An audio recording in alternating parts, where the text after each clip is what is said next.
Un poco de silencio, por favor. Comenzamos con la ponencia de Rosa García. Nuestra invitada de hoy llegó a la dirección de Siemens España en octubre del 2011 con el propósito de convertir la compañía en un referente en cuanto a sostenibilidad y también en cuanto a recuperación económica. Su carrera, no obstante, comenzó bastante antes en compañías como NEC en Alemania o WordPerfect en nuestro país. En 1991 se convierte en la directora de soporte técnico de Microsoft Ibérica y durante su estancia en esta compañía fue ascendiendo posiciones hasta alcanzar la dirección. Y también muchos éxitos, como por ejemplo triplicar el volumen de negocios en Microsoft Ibérica en solo 6 años de presidencia. La constancia y el buen hacer, por lo tanto, la definen como una de las mujeres empresarias más importantes de nuestro país. Además, su trayectoria profesional también la ha llevado a alcanzar numerosos galardones, como por ejemplo el Premio a la Mujer Directiva FDP, el de Directiva del Año o también el de Mujer Directiva ASEME. Actualmente, aparte de ocupar la presidencia de Siemens España, también es miembro del Consejo de Administración de Banesto y de Bolsa y Mercados Españoles. La educación que recibió le enseñó que la excelencia solo se consigue trabajando duro y que dirigir es la más alta responsabilidad de servir. Y de esto ella nos va a poder ampliar toda esta información. Es un placer para todos nosotros tener hoy aquí a Rosa García. Bienvenida.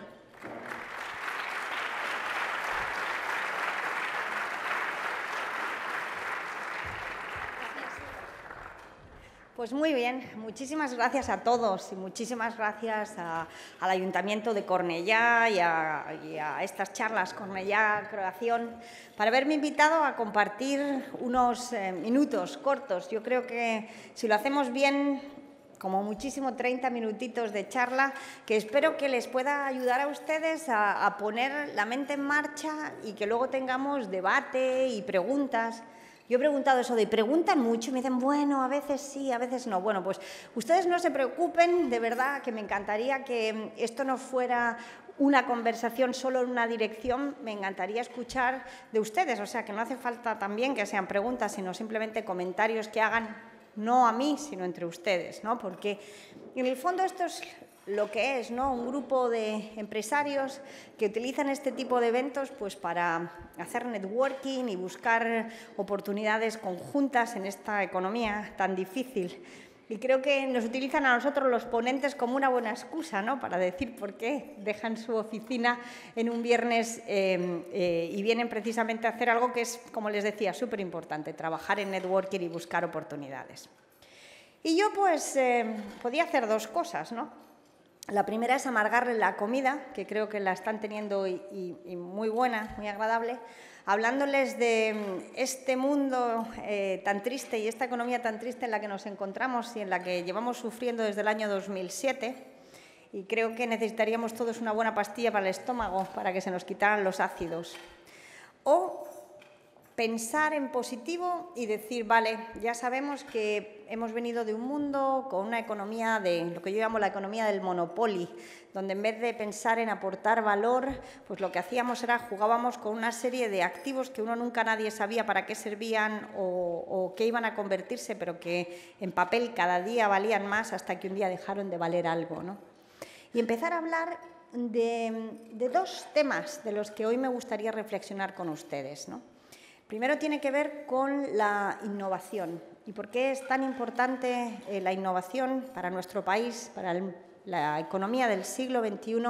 Y el segundo, la industria. Quizás ha sido una de las áreas más demonizadas, particularmente en nuestro país, ¿no? En general, cuando las economías se van modernizando, se van terciarizando cada vez más, empezamos a crecer los servicios, pero que mientras en otros países de nuestro entorno han sido capaces de mantener un nivel industrial suficientemente alto, pues nosotros hemos pasado de aproximadamente un 13% de aproximadamente un 30% del PIB industrial a un 13%.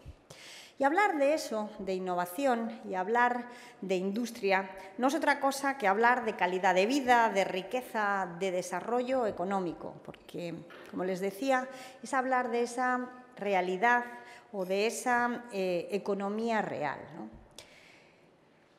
Durante mucho tiempo se nos ha olvidado que para hacer negocios y para hacer negocios sostenibles desde los 3 puntos de vista, económico, social y también medioambiental, una de las cosas que es muy importante es la creación de valor para la sociedad, para cada uno buscar dentro de los clientes, buscar dentro de los grupos atomizados de necesidades que vamos teniendo, qué productos nuevos se deben desarrollar, qué servicios nuevos se deben desarrollar, por el que el cliente sienta la necesidad de meterse la mano en el bolsillo, mirar el precio al que le hemos puesto nuestro producto y nuestro servicio, poner el dinero encima de la mesa, adquirirlo y podamos poner este dinero en funcionamiento.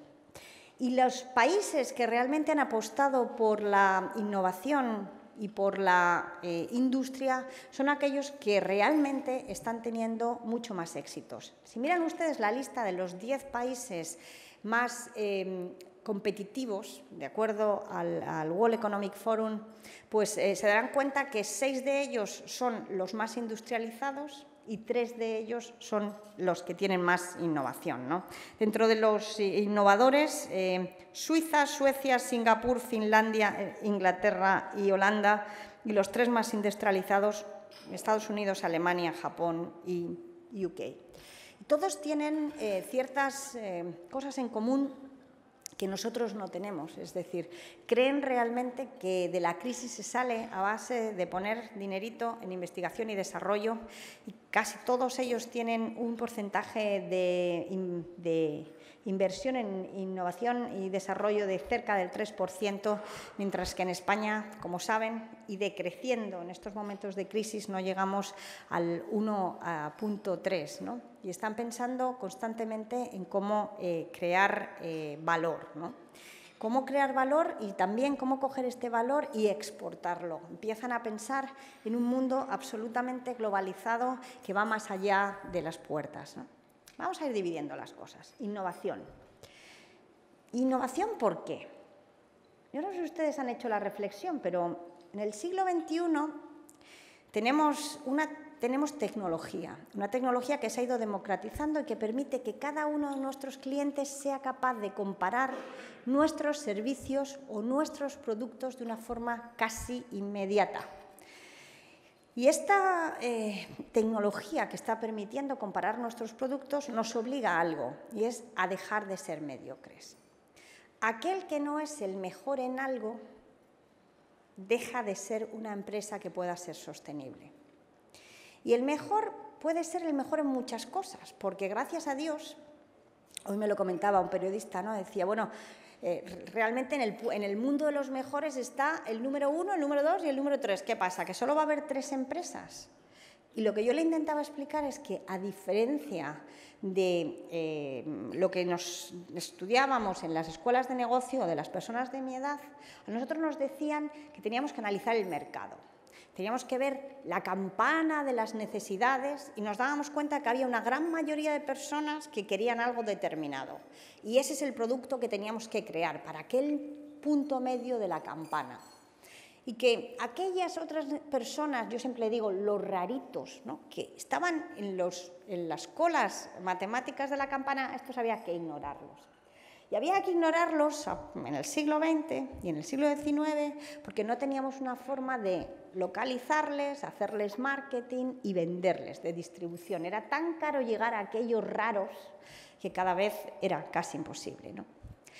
En el mundo de hoy, y gracias a las tecnologías nuevamente, ya no es difícil llegar a los raros, ni es caro llegar a los raros. Y lo que hay que hacer es intentar crear empresas que creen productos o servicios que sean los mejores los que tengan mejor atención al cliente, los que sean tecnológicamente más avanzados, los productos más bonitos, los más baratos, los más caros, ¿por qué no decirlo?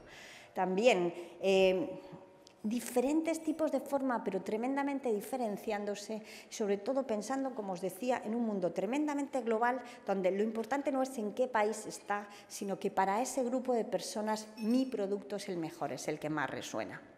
Para hacer ese tipo de innovación, pues hay 3 formas, ¿no? La innovación que tendemos a conocer todos, y es decir, ya sé hacer un producto, pongo mis orejas, escucho lo que me dicen los clientes empiezo a entender que las hojas de reclamaciones, que el departamento de atención al cliente o el de soporte técnico me dan mucho valor, porque lo que me están diciendo es qué cosas quieren mis clientes que yo mejore y me las están diciendo gratuitamente y simplemente tengo que escuchar y adaptarme. Y en general esas adaptaciones son sencillas, tanto es que mi gente, la que diseñó aquel producto, es capaz de diseñar la versión 2 de aquel producto que es un poquito mejorada. La segunda parte empieza a ser muy complicada, que es esta innovación disruptiva. Esta innovación disruptiva donde generalmente significa que tenemos que hacer grandes gastos, porque se suele tardar bastante en innovación. En general no suele pasar solamente dentro de la empresa, porque cuando intentamos hacerlo dentro de nuestra empresa, nuestra gente no suele tener esas ideas tan rompedoras, porque en general consiste en decir que la forma en la que habíamos estado haciendo hasta entonces algo no es la correcta.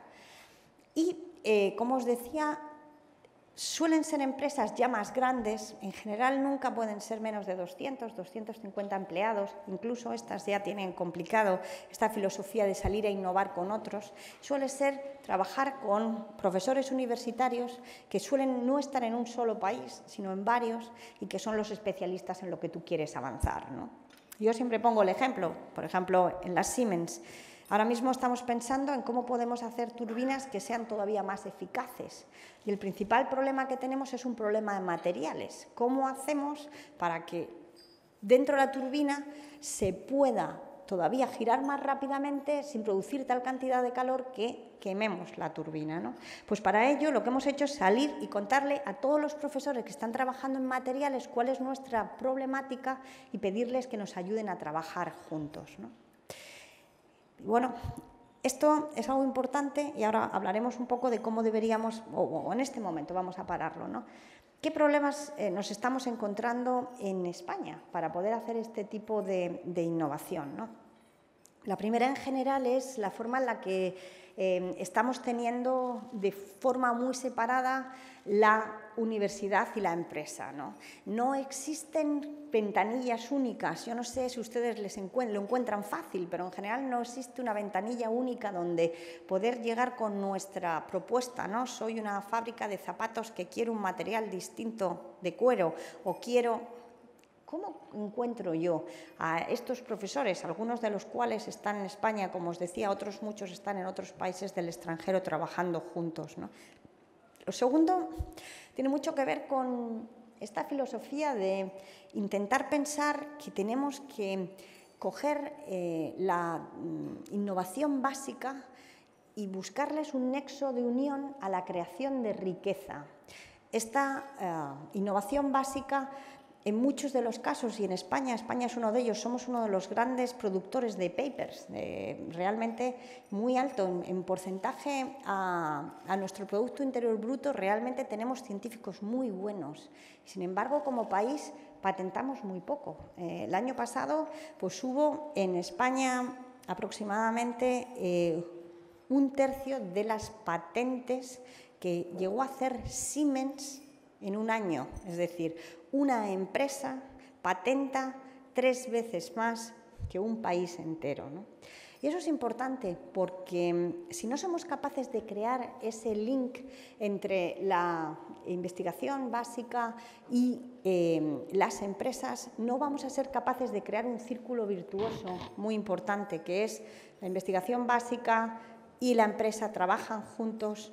Vendemos un producto, lo inyectamos en el mercado internacional, cobramos por él, pagamos impuestos y con esos impuestos volvemos a mejorar la educación y la universidad.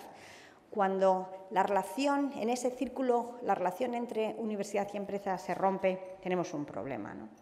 Y en España no solamente investigamos poco, como os decía, este año el 1,3% nos lo vamos a gastar en investigación y desarrollo, sino que, mea culpa, las empresas invertimos poco. Mientras que en Alemania, por ejemplo, la inversión en investigación y desarrollo es 3% y además de esto, 2/3 de esa investigación proviene de las empresas.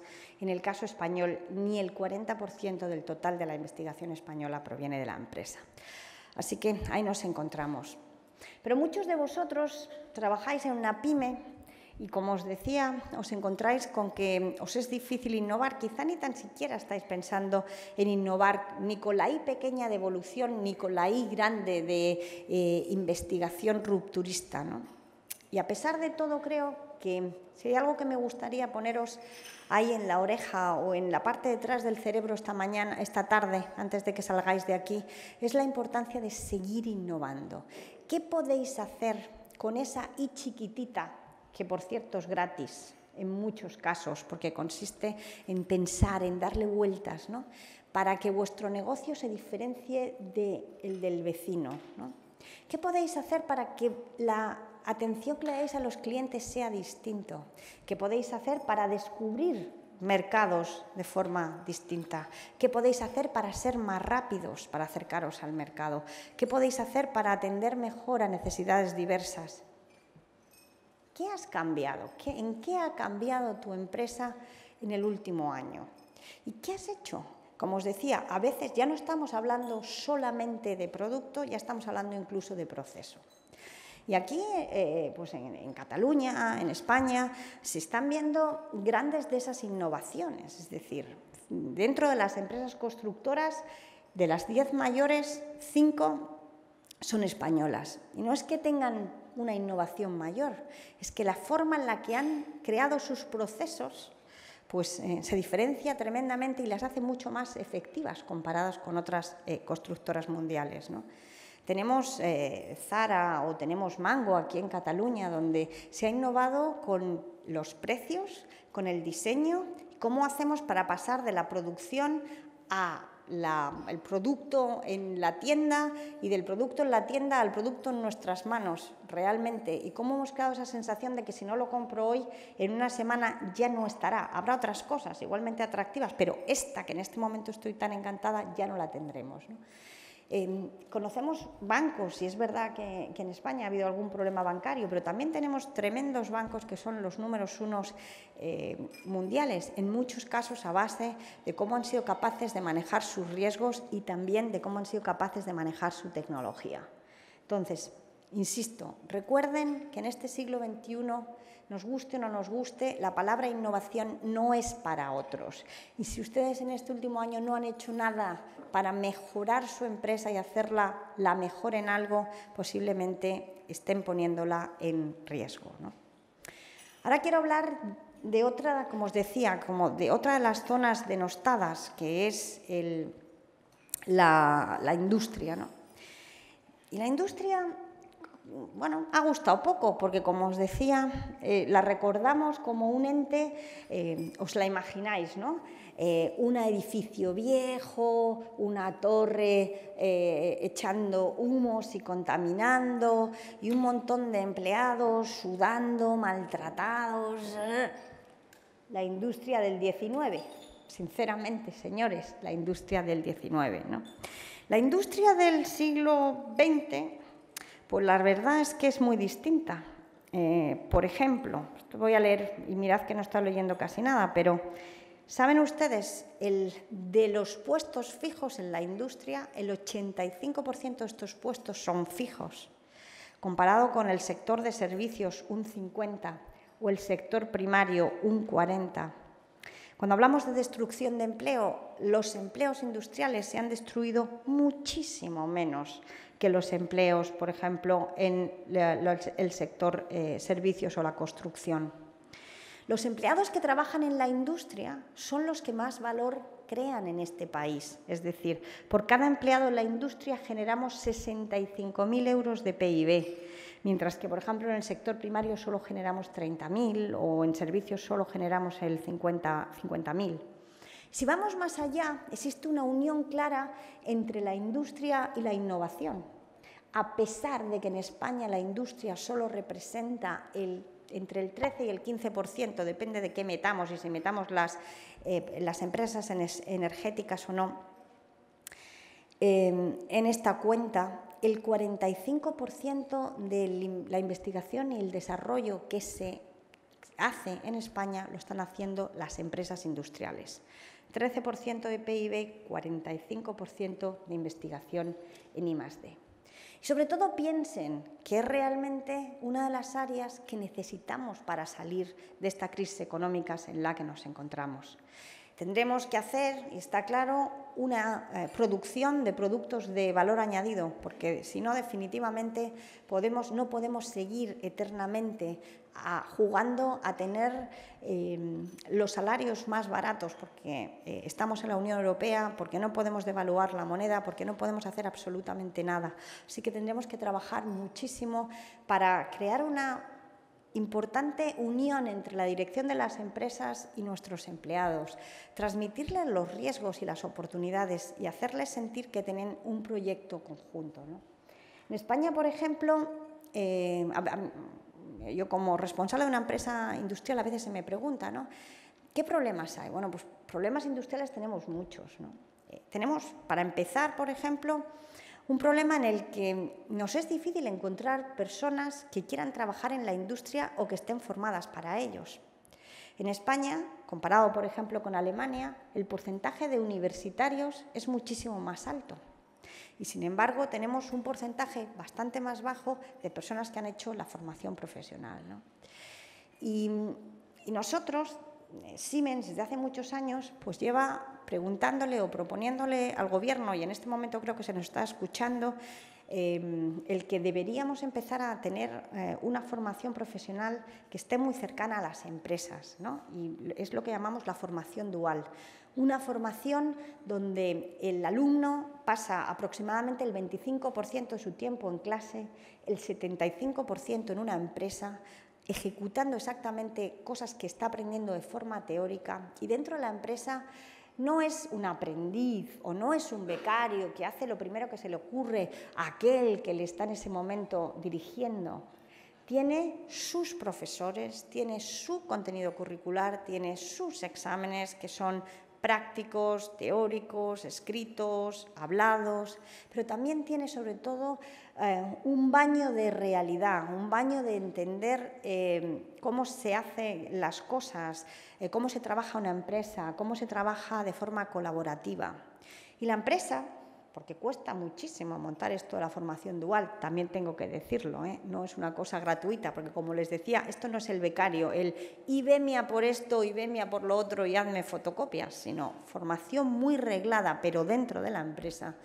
También tiene una gran ventaja, y es que en el fondo tienen la oportunidad de ver durante 3 años o 2 años y pico a uno de sus futuros empleados en acción, y está claro que a los mejores ninguna empresa los deja marchar. Así que es una experiencia maravillosa que nosotros les recomendamos. O sea que formación profesional dual es algo francamente recomendable. Segundo, tenemos que empezar a pensar que, como os decía, la industria española no va a florecer solo por ser capaces de meter más tecnología, una mano de obra más barata, sino que va a necesitar meter más tecnología, ¿no? El siglo XXI está empezando a cambiar la forma en la que las industrias funcionan, ¿no? Empezando a crear metiendo algo que es software, ¿no? Esta mañana me preguntaba un periodista, tú que eras la presidenta de Microsoft, a la Siemens ¿qué le has llevado? Y yo a broma le decía 17.000 desarrolladores de software, que es más de lo que tiene Microsoft en este momento. Ustedes se imaginan a las Siemens como turbinas y material pesado. Bueno, pues realmente el mundo está cambiando, y está cambiando porque las grandes, llamamos así, fábricas se están haciendo cada vez más digitales. Y uno ya no acaba de producir un prototipo de coche para luego sacar el coche en diferentes versiones, sino que lo crea utilizando las tecnologías de la información y produciendo tremendos ahorros. Ahorros en tiempo, ahorros en dinero, pero sobre todo en tiempo, porque en esto de ser el mejor también hay que ser el mejor y el primero, que da 2 veces. Y empezamos a pensar cómo se están analizando cada uno de los procesos en los que se están haciendo, cómo se está utilizando la energía, que es el tercer gran problema que tenemos en España. En España tenemos una energía industrial tremendamente cara y además la consumimos en demasía. Si ustedes chequean el PIB industrial y lo comparan con el consumo energético por unidad de PIB industrial en España, comparado con el consumo energético por unidad de PIB en Alemania, en Italia, en Francia, en lugares con salarios similares a los nuestros, nosotros estamos muchísimo más altos, en algunos casos incluso consumiendo 3 veces más energía. Al precio de nuestra energía, que como saben es de las más caras europeas, pues empezamos a encontrarnos con que tenemos ahí pequeñas problemáticas. En el pasado tuvimos problemas con dónde poner una fábrica porque los metros cuadrados de cualquier cosa eran carísimas, pero todas estas cosas, por gracia o por desgracia, al menos la crisis nos ha ayudado a repararla, ¿no? Y tenemos temas muy interesantes. Estoy leyendo datos aquí. Dice, en Cataluña, la industria que empleaba en el año 2008 368.000 personas, a día de hoy no llega a los 170.000 trabajadores. Así que ha habido un desgaste industrial en Cataluña muy importante. Sin embargo, empezamos a ver señales de renacimiento. Es decir, por ejemplo, la Nissan ha traído un nuevo modelo, SEAT tiene un proyecto precioso que se llama SEAT al Sol, precisamente intentando mejorar el consumo energético a través de la utilización de placas solares. Podría hablar de muchas otras, sobre todo las grandes, pero estoy segura que hoy alguno de vosotros posiblemente incluso me pueda dar pistas de lo que estáis haciendo localmente aquí con empresas más pequeñas. Sobre todo es importante que pensemos en aliarnos y en crear clústeres, porque en general solos no podemos, y en general una empresa que piensa que lo va a hacer todo, desde el plastiquito para el enchufe hasta la gran mole, pues no acaba funcionando. Esto funciona parecido a los karetsu japoneses, donde uno divide y vencerá, y se pone muy cercanamente para que funcione la innovación, para que sea muy fácil la logística, pero a la vez separando muy claramente qué quiero dejar dentro de mi empresa y qué quiero dejar fuera. Y también, como os decía, muy importante que el Gobierno cree estructuras público-privadas donde sea muy fácil pasar la propiedad intelectual y los descubrimientos de la universidad a la empresa, ¿no? Por último, me gustaría volver a intentar y poner las dos cosas juntas, ¿no? Hablábamos de que precisamente la industria y la innovación lo que traen es eso, un mundo donde la sociedad va mejor, donde se crea riqueza y donde esa riqueza es sostenible, ¿no? Y quiero hacer mi última reflexión, igual que les animaba a innovar. ¿Cuál es la única innovación que ustedes no pueden dejar de hacer? Y es la innovación en la forma en la que van a tratar o deben tratar a sus empleados. La innovación en los recursos humanos. Casi todas las empresas se nos llena la boca y decimos que sí, lo más importante que tenemos son nuestros empleados, pero bueno, algunas se los creen un poquito y algunas se los creen un poquito más, ¿no? Pero si ustedes hacen esta reflexión en frío, casi matemático, olvídense de ser socialmente responsables, olvídense de todo y dicen, muy bien, yo tengo que ser el mejor en algo. Si tengo que ser el mejor en algo, tendré que innovar. ¿Y quién innova? Las personas. Bueno, y tendré también que cambiar los procesos y operar y vender y tratar bien a los clientes ¿Y eso quién lo hace? Las personas. Incluso si estoy en una fábrica y me dedico a pegar golpes de lo más, ¿quién lo hace? Las personas.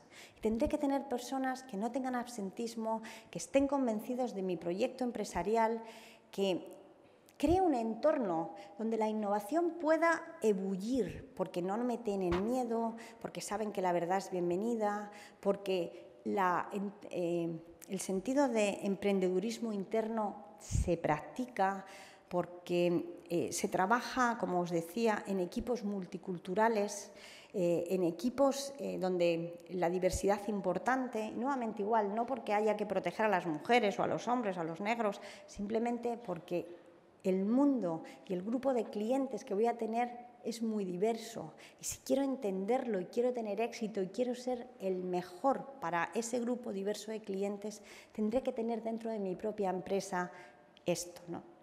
Y voy a la última derivada y mi última reflexión de hoy antes de abrir para escucharles a todos ustedes, ¿no? Quizá la última innovación que tengamos que hacer es en nosotros mismos y en nuestro estilo directivo. Y preguntarnos si somos los directivos que nuestra empresa del siglo XXI y nuestros superempleados, estos que hemos sido capaces de, como os decía, si somos buenos, si nos convertimos en una muy buena empresa, hemos sido capaces de reclutar.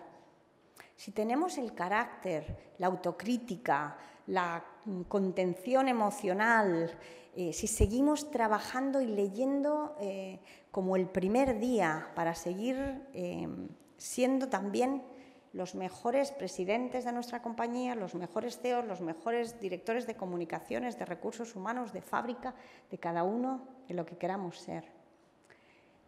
Y como os decía, bueno, pues es verdad, uno se levanta cada mañana y puede mirar la parte negativa o deprimente del vaso, ¿no? De cómo las cosas fueron y eran mucho mejores y más fáciles en el año 2007. Pero tengo que decirles unas cosas, y es que incluso cuando la crisis pase, nunca volveremos a vivir los años dorados de antes de la crisis. Y sin embargo podemos ver el vaso medio lleno, el vaso que dice que con muchos esfuerzos y con muchos sufrimientos habremos sido capaces de hacer que nuestra empresa sobreviva a esta crisis, de reinventarla y de crear un nuevo futuro, ¿no? Y de haberla aprovechado. Y sobre todo, como os decía, de haber innovado tanto en nuestros procesos, en nuestros productos, en nuestras relaciones con nuestros empleados y sobre todo haber innovado y crecido nosotros mismos. Así que con estas pequeñas reflexiones les dejo y abro para preguntas. Muchísimas gracias.